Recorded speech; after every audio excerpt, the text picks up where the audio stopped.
شیخ مرتضیٰ انصاری، کہا جاتا ہے کہ آج کل جتنے بھی علماء ہیں، جتنے بھی مجتہدین ہیں، کوئی شخص بھی اس وقت تک مستند عالم دین نہیں بن سکتا جب تک کہ وہ شیخ انصاری کی کتابیں جیسے رسائل ہے، مقاصد ہے، فرائض الاصول ہے اور اس طرح کی بہت ساری کتابیں ہیں، ان کو پڑھے بغیر تصور ہی محال ہے کہ کوئی شخص مجتہد تو کجا ایک بڑا عالم دین بھی قرار پا سکے۔ خاتم الفقہاء والمجتہدین ان کا لقب ہے، اور کتنے بڑے ہمارے عالم اور مرجع گزرے، شیخ محمد حسن جو کہ صاحب جواہر الکلام کے نام سے مشہور۔ ان کے انتقال کے بعد مرجعیت شیخ انصاری کے ہاتھ میں آ گئی تھی، اور بلکہ صاحب جواہر خود ان کی مرجعیت کی معرفی کر کے گئے تھے کہ میرے بعد مرجع یہ ہوں گے، اور اتنا عظیم مقام حاصل کیا کہ حرم امیر المومنین علیہ الصلوۃ والسلام ہی میں مدفون، اللہم صلی علی محمد۔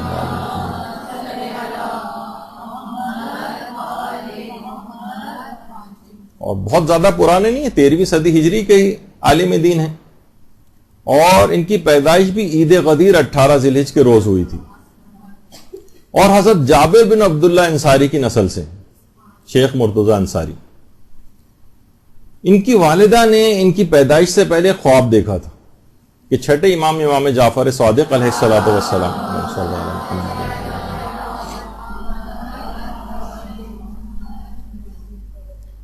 ان کو ایک تحفہ دے رہے ہیں، ایک بہترین جزدان کے اندر لپٹا ہوا قرآن۔ علماء نے اس زمانے میں تعبیر کی کہ ان کو ایک بلند پایا فرزند پروردگار عالم عطا فرمائے گا، اور اس کے بعد شیخ انصاری کی ولادت ہوئی، اور ان کی والدہ بھی اتنی عظیم خاتون تھیں کہ وہ خود فرماتی ہیں کہ میں نے ایک مرتبہ بھی بغیر وضو کے شیخ انصاری کو دودھ نہیں پلایا۔ خاص طور پر خواتین خود محسوس کر سکتی ہیں کہ ابتدائی دنوں کے اندر پیدائش کے بچے کو کس قدر جلدی جو ہے غذا کی احتیاج ہوتی، ہر 1 گھنٹے بعد 2 گھنٹے بعد، یعنی ممکن نہیں ہوتا، کتنی اس کے ساتھ مشکل ہے، لیکن اس مشکل میں بھی ایک مرتبہ بھی ایسا نہیں ہوا کہ ان کو غذا بہم پہنچائی ہو اور اس وقت وہ وضو کی حالت میں نہ ہو۔ تو بہرحال شیخ انصاری جیسا پھر ان کا بیٹا جو ہے، ظاہر محنتیں کرنا پڑتی ہیں، ریاضتیں کرنا پڑتی ہیں، بلند مقامات کو لے کر اتنی آسانی کے ساتھ تو حاصل نہیں ہو جاتا کہ ٹی وی ڈرامے اور موسیقی اور سب دیکھتے رہیں، اس کے بعد بچے جو ہیں وہ اس اعلیٰ پائے کے جو ہیں وہ گھر کے اندر آ جائیں۔ تو اس زمانے کے مطابق علماء نے کہا ہے کہ اس زمانے میں بھی شیخ انصاری کے 4 کروڑ مقلدین دنیا کے اندر پائے جاتے تھے، اور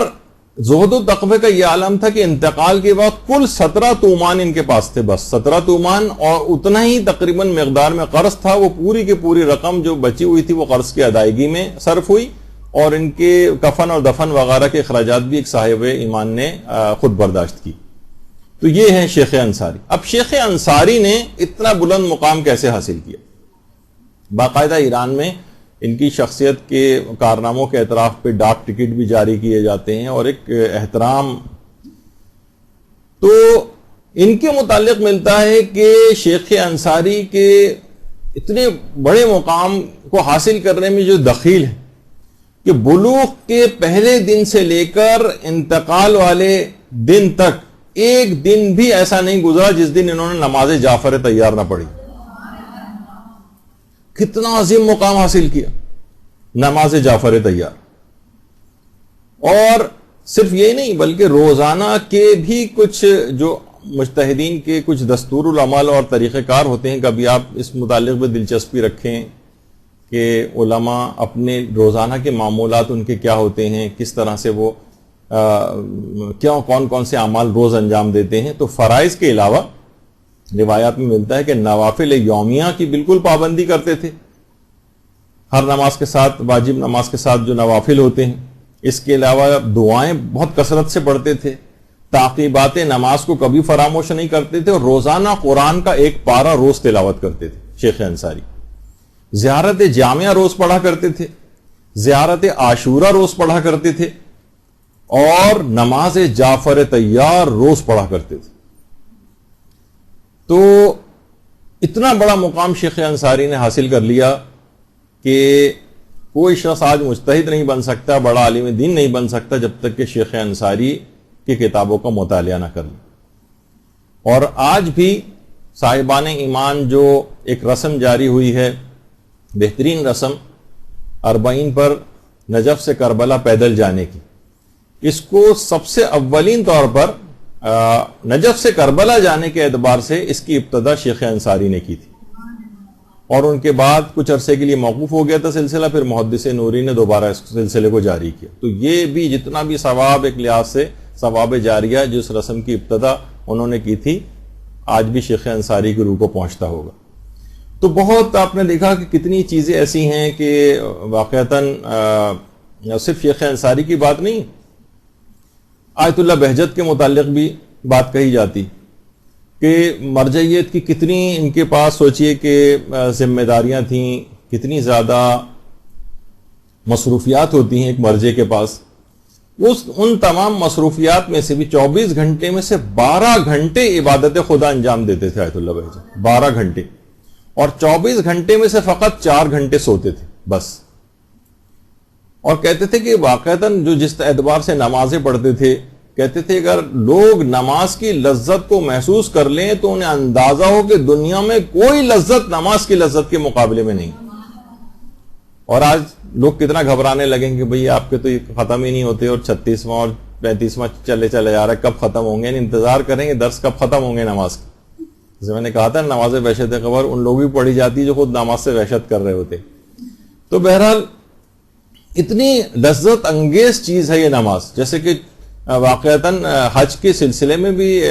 امام کے پاس لوگ آتے تھے کہ مولا 40 سال سے آپ حج کے فضائل بیان کر رہے ہیں اور ابھی تک آپ حج کے فضائل اور مسائل ختم ہی نہیں ہوئے۔ امام نے کہا کہ جس حج کا حضرت آدم کی پیدائش سے 4000 سال پہلے یا غالباً 2000 سال پہلے سے جس کا طواف ہو رہا اور حج کیا جا رہا، تم چاہتے ہو کہ صرف فقط 40 سال کے اندر اس کے فضائل ختم ہو جائیں۔ تو اس لحاظ سے واقعتاً نماز اور یہ چیزیں ایسی ہیں کہ ساری زندگی میں ان کا تذکرہ ہوتا رہے۔ اس کی جو لذت ہے نماز کی، وہ خود آیت اللہ بہجت کہتے تھے دنیا کی تمام لذتوں کے مقابلے میں ساری لذتیں ہیچ ہیں نماز کی لذت کے مقابلے میں۔ اور ان کے بیٹے کہتے تھے ان کے متعلق بات کرنا اتنا زیادہ مشکل ہے کہ اپنی زندگی میں تو کسی کو اپنے متعلق کوئی تعریفی بات، کوئی چیز نقل کرنے کی اجازت ہی نہیں دیتے تھے۔ بلکہ کتاب، ابھی اس کا ٹائٹل بھی آپ کو دکھاؤں گا، بسوئے محبوب کے نام سے وہ کتاب ان کے ارشادات اور ان کی نصیحتوں کے اوپر ان کی زندگی میں ہی کمپائل ہو رہی تھی۔ لوگ ڈر رہے تھے کہ ہم نے کمپائل تو کر لیے، اب آغا سے اجازت لینے کے لیے جا رہے ہیں، اور معلوم کون اجازت لے، کہ انہیں معلوم تھا کہ کبھی اجازت نہیں دیں گے اس بات کی کہ میری شخصیت، میری باتیں یا جس میں میری کوئی تعریف کا پہلو ہو، یہ ان کی زندگی میں کوئی چیز شائع ہو جائے۔ تو فرماتے تھے ان کے متعلق بات کرنا کتنا مشکل ہے، جو پوری کوشش جس کی رازداری پر ہوتی تھی کہ ان کی کوئی بات اندر سے نکل کے باہر نہ جائے، اور یہ رازداری بھی انتہائی ماہرانہ کرتے تھے،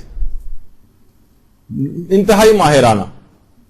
مثلا کوئی ان سے سوال پوچھ لیتا تھا کہ کیا کبھی آپ نے امام زمانہ علیہ السلام کی زیارت کی ہے؟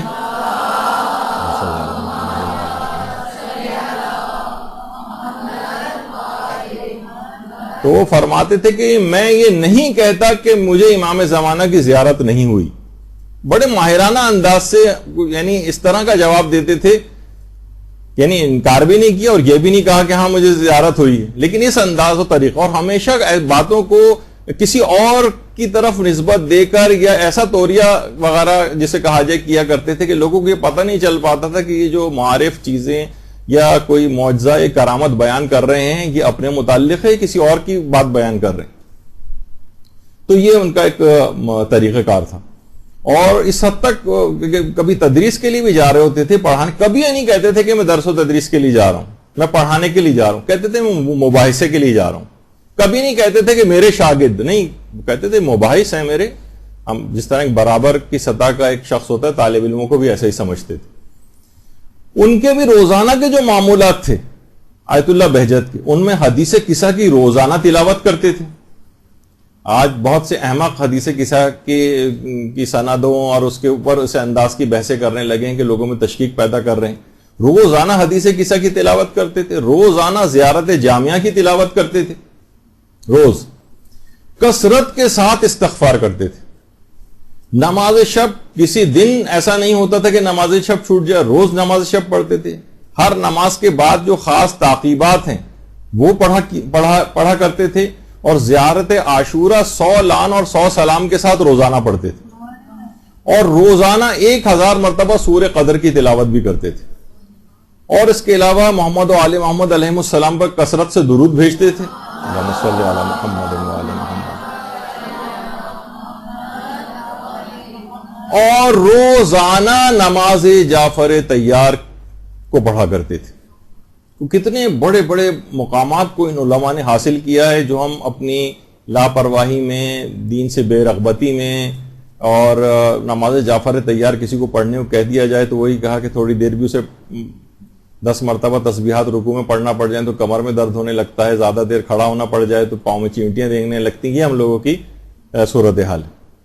اور نتیجہ سامنے ہے پھر، کیونکہ نہ کوئی مقام حاصل ہوتا ہے نہ کچھ. برحمتک یا ارحم الراحمین وصلی اللہ علی محمد وآلہ الطاہرین.